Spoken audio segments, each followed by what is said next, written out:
शिवसेना खासदार रवींद्र वायकरांना मोठा दिलासा आहे। जोगेश्वरी भूखंड घोटाळ्यात रवींद्र वायकर यांना क्लीन चिट मिळाली आहे। आर्थिक गुन्हे शाखेकडून क्लोजर रिपोर्ट सादर करण्यात आलेला आहे। मनपाकडून गैरसमजुतीतून गुन्हा दाखल झाल्याची पोलिसांची माहिती आहे। यावर राजकीय वर्तुळातून प्रतिक्रियाही उमटली आहे।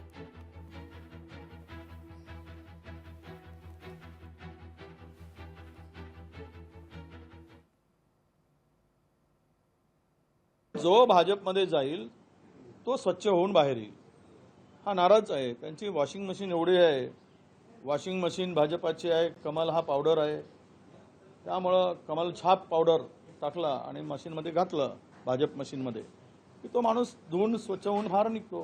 हे आत्तापर्यंतचा अनुभव आहे, त्यात काही फार नवीन आहे असं नाही।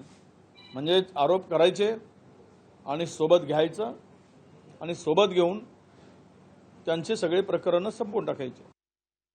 वायकरांनी ज्यावेळेस ते लोकसभेचे उमेदवार झाले त्यावेळेसच त्यांनी या प्रश्नाचं उत्तर दिलेलं आहे। यामुळे मला असं वाटतं की मोदी सरकारच्या बद्दल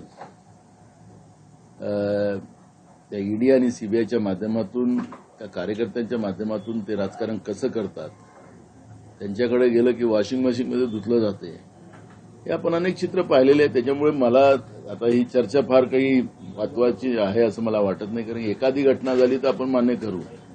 भ्रष्ट लोकांचा सरदार आज देशामध्ये कोण असेल तर नरेंद्र मोदी आहे, हे आता देशातल्या लोकांना कळलेलं आहे। त्यामुळे मला असं वाटतं की वायकरांचा प्रश्न फार खाता घेऊन चालावा असं मला वाटत नाही। यावर आता हसन मुश्रीफ यांनी काय पलटवार केलाय पाहूया।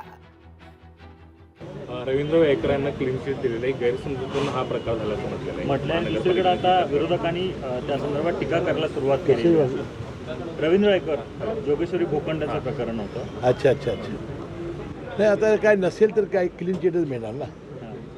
पण गैरसमजुतीतून हा आरोप करण्यात आल्याचा महापालिकेच्या वतीने सांगण्यात आलं। दाऊद इम्राईनलाच फक्त आता क्लीन चिट द्यायची बाकी राहिली आहे, सरकार सगळ्यांनाच क्लीन चिट। ठीक आहे, त्याबद्दल उच्च न्यायालयात वगैरे न्यायालय आपल्याकडे आहेत, त्या पद्धतीने त्यांनी न्याय मागावा।